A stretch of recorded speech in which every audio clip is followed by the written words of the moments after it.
Counsel, would you like to reserve some time? Yes, sir. Please reserve 5 minutes for rebuttal. Thank you. My name is David Christensen. I'm of the Murray County Bar. I'm from Columbia. I've never been in this beautiful building before, and You've been in Perry County, though. I have.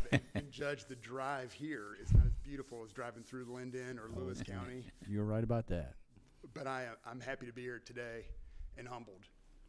Our simple submission to the court is that diversion, revocation proceedings should be subjected to the Post-Conviction Relief Act.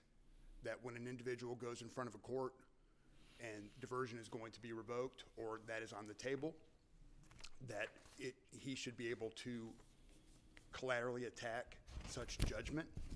In this instance, Mr. Pazouki was placed on misdemeanor diversion in Davidson County. He did subsequently pick up 2 arrests during that time frame, and was a violation of probation was signed off in Davidson County.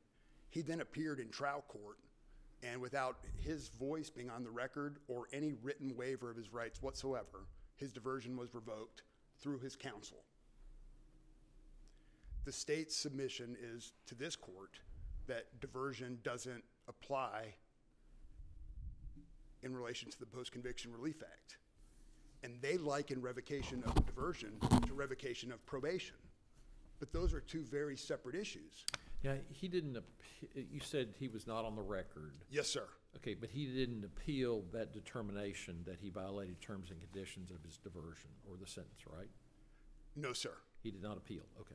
No, sir. He was resentenced Right. to misdemeanor I understand, probation. I'm just making sure he didn't appeal that issue. You're correct. So he waited until, not necessarily waited, but I mean, he didn't do anything post his revocation of diversion and sentencing until he filed post-conviction. That is correct, Judge. Well, maybe it's a minor point, but was he resentenced, or did the judge merely place the prior sentence into effect? He was resentenced, Judge, because when an individual pleads to diversion, there is no judgment. So there's only that order of diversion. But he was placed on diversion for 1129 for domestic assault. Is that right? Yes, sir. All right, for 1129, and that happened in July of 21. Correct. Sometime during that 11 months and 29 days, he picked up some new charges. Yes, sir. And so, as I understand it, in September of 22, they came to court and said, we've reached an agreement, take away his diversion. That is correct. And it is worthy to point out to the court that both of those arrests that violated his diversion were dismissed. Ultimately, they were dismissed. Yes, sir. Okay. But, so the date we're looking at then for timely post-conviction would be September 28th, 22. Is that your position? That's when the year would start running from the date that the diversion was revoked. Yes, sir. Okay. Yes, sir. And he filed it certainly within a year. I believe it was in May of 23, so That is correct. about 6 months, 7 months, 8 months, something like that. Okay. And So I know you cite to Carpenter. yes, sir. And Carpenter, though, is talking about, as I understand it, resentencing or sentencing as a result of having your sentence imposed as a result of violating terms and conditions of diversion. And it says that under post-conviction, you have the right to challenge ineffective assistance of counsel with regard to the sentencing hearing, correct? That's what Carpenter holds. Yes, sir, under the context of community corrections. Right, but I mean, okay. But then there's nothing with regard to, there's no case out there that says that it applies, post-conviction applies to the violation determination under diversion. My understanding is there is not a case, Judge. Okay. What I was able to find, in the state cites it as well, is State versus Young, where it says it does not apply to a probation revocation proceedings. Right. Our position is that is because there is an order in place on the original conviction, and that the General Assembly certainly did not intend that an individual may file post-conviction twice on the same case. That is why the courts in Young reached that conclusion. In community corrections, of course, an individual may be sentenced higher in the range that they pled to. I liken that in Carpenter, that's from Carpenter, I liken that to the diversion context where the judge still must make the determination, one, did the individual violate diversion? Two, what should the sentence be? And three, the judge still retains the discretion to not revoke diversion. So inherently in the diversion revocation proceedings, there is a resentencing aspect. As I understand the Diversion Act statute and the way it was explained during plea agreements, either I would to the defendant or the lawyers would or the state would, somebody in a plea agreement, there is no sentence here. There is a period of supervision, 11 months and 29 days. There is no sentence. Correct. That will only happen if you violate your diversion, and then you're brought back before the court for sentencing. And we'll go back into the record somewhere and pull this judgment off the shelf and start the whole thing over. Absolutely. And so in your position, your argument is that that happened in September of 22. Yes, sir. When it And came so he had until September of 23 to file some sort of constitutional claim through a post-conviction petition. Yes, Your Honor. And then the trial court found that the Post-Conviction Relief Act did not apply to the revocation of diversion. But that simply makes no sense. The man was resentenced. Well, he was sentenced for the first time, actually, wasn't he? He'd never been sentenced at all. He had been given a period of supervision. He'd never really been sentenced at all. He had only entered into a conditional plea. That is correct.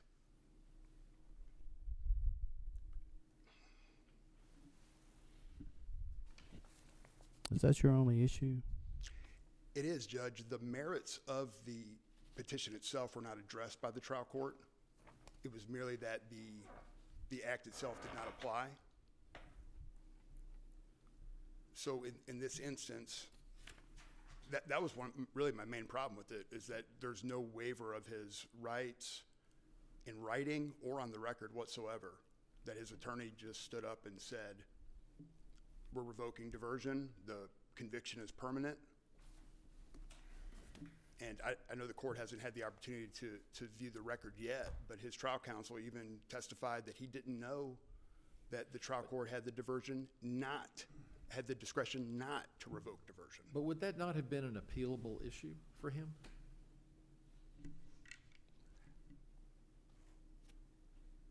In other words, if he never waived his right or swore or anything else like that as far as the hearing, when the judge revoked his diversion and then sentenced him, would he not have had the right to appeal that? Judge, my position would be that his appellate rights only would have kicked in at the original plea. So that would have expired. So you're saying that a judge can revoke diversion without even having the defendant say anything or agree to submit himself to the court for that purpose? And surely you'd be able to appeal that if the judge. Let me understand what the question is. Okay, you have after you've been granted judicial diversion, there's a violation filed. Yes, sir. Show up in court, and what you're saying is that the defendant was present, but he didn't agree under oath to anything or agree that he violated terms and conditions of his diversion. There was no proof that was put on with regard to sentencing? None. Okay, so would a defendant not have the right to appeal that if that hearing? Because there's not really a hearing. It sounds like your client didn't participate. A defendant definitely would have the right to an appeal, a revocation proceeding. Yes, sir. Right. Okay. So, but he chose not to. Whatever reason, he did not. He did not. Okay. And so as a result of his not appealing that, does that mean that he's waived any post-conviction issues if he had the right to appeal those issues at that point in time? My understanding, Judge, is that post-convictions that you have the statutory right to post-conviction within a year of the final judgment. I do not think it has to go through Right, the appellate process. but if you also have the opportunity to appeal it, but you choose not to, then and it could have been resolved on appeal, the issue been resolved on appeal, haven't you waived post-conviction relief then? I don't know what he could have appealed, Judge. The only thing he could have appealed was ineffective assistance of counsel, which is frowned upon. All right. Okay. Thank you. Thank you.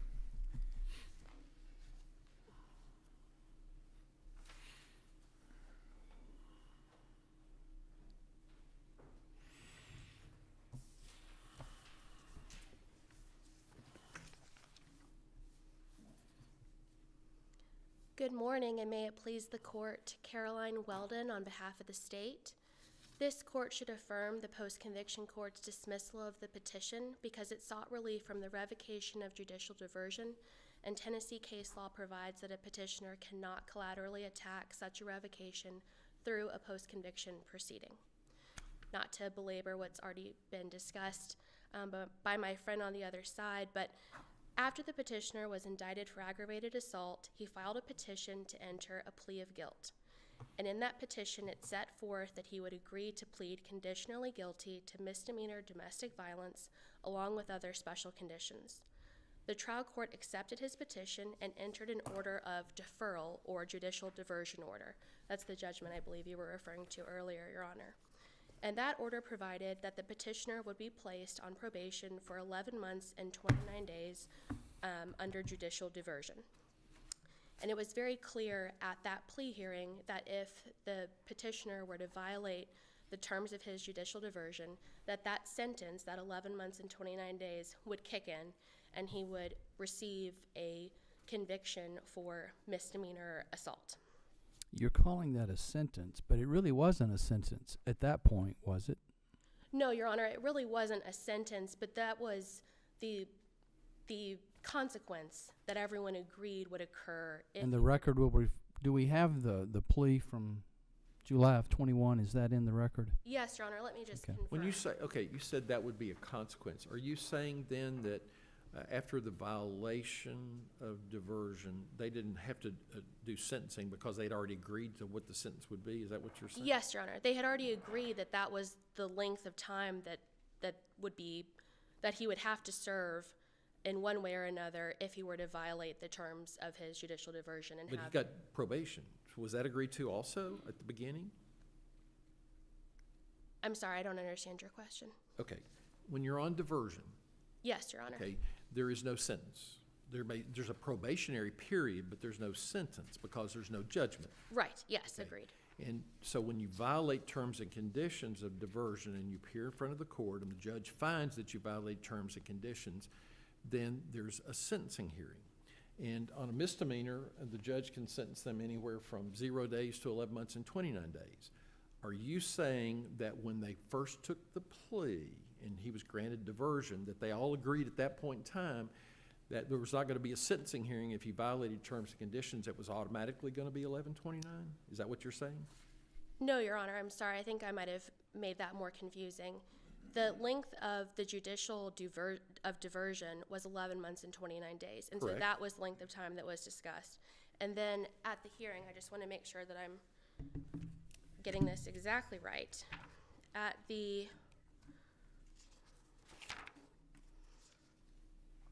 If you don't do that, well, excuse me, this is what the court said.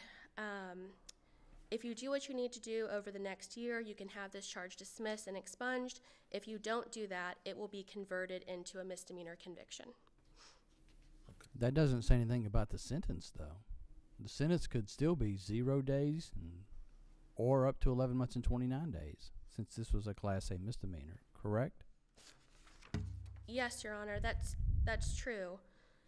On the petition to enter the plea of guilty, there's some handwriting on it that indicates that the probation, it says probation 11 months, 29 days on that petition. And it seems like everyone was operating under that understanding of consequence. But you're right that the trial court did not say that at that particular hearing. And I think that happens a lot, actually, on these diversion hearings. Everybody just kind of assumes that once they get to the diversion or the revocation hearing, the sentence was whatever the period of probation was. But that's really not what the statute says, my understanding. Yeah. I would agree. And Mr. Christensen seemed to say that there was really no sentencing hearing at the diversion violation hearing. I mean, the judge just said 1129 and moved on, and there was no proof put on or any argument. Is that correct? Well, I think there's some context that's missing, and it's that the parties agreed before they approached the bench that they had reached an agreement. And that's why the hearing is so brief, is because they presented this agreement to the court, and the court said, okay, I'll sign off on it. Is that in the record? Yes, Your Honor, that's in the record. So they agreed immediately that the judgment would go down and the length of sentence would be 1129 on probation. They said exactly that the petitioner would admit to the violations of probation, Right. and that his probation would restart. That's the term that they used. Okay. Now, was it under oath? Did he admit under oath? The petitioner did not speak. It was his attorney who spoke at that hearing, and he relayed what they had agreed. The petitioner was present, but he was not under oath and did not speak at that proceeding. Okay. And at that proceeding, his attorney represented that he would lose his diversion as part of this agreement that they had come up with. And the trial court said, I'll go ahead and approve the agreement. So that's what the record shows, the sequence of events. So then after that hearing, he was arrested twice for 2 different cases. And as counsel said, both of those cases that were the basis of his violations, they were both dismissed. So at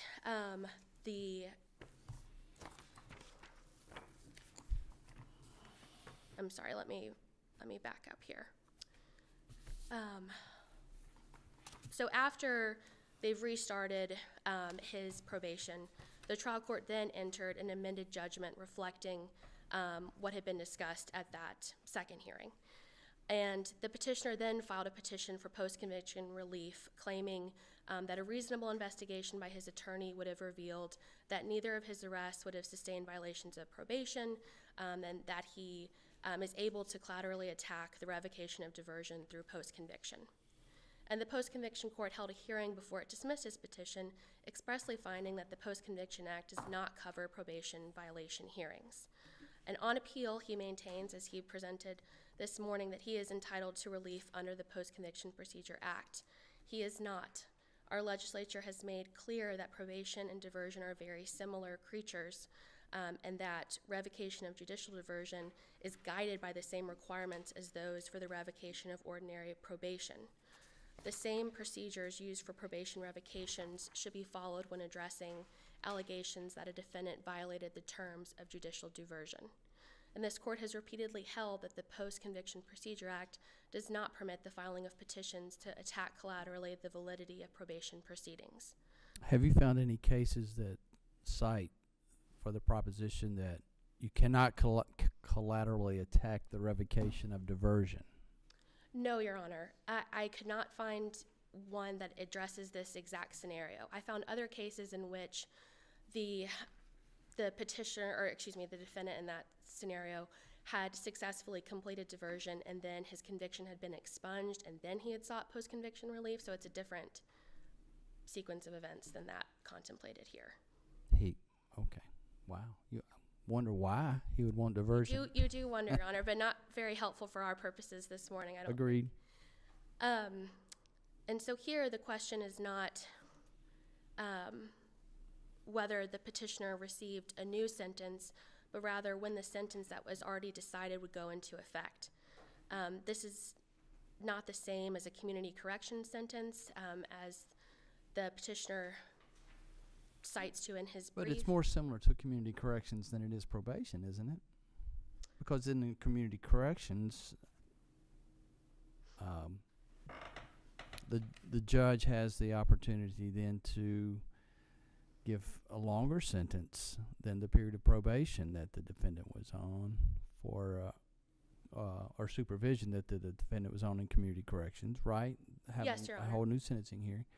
So it seems to me like in the community corrections area, then there really is no sentence imposed when community corrections is imposed. There's a period of probation. You're going to be on community corrections for X amount of time. You behave yourself, everything's good. You don't behave yourself, we're back here. I can sentence you as the trial judge up to the maximum within the range for this offense, right? Yes, Your Honor. It seems to me that's more similar to diversion than it is probation. Just I think in any thinking event, it through. this particular case and the sequence of events before this court would not be a good, I guess, test of how this would play out, because the agreement that they presented to the trial court, there's just, the findings are not robust enough, I don't think. So I think here that this court should affirm the post-conviction court's dismissal of his petition, and would ask this court to affirm. Thank you, counsel. Mr. Christian? Yes, sir, Judge.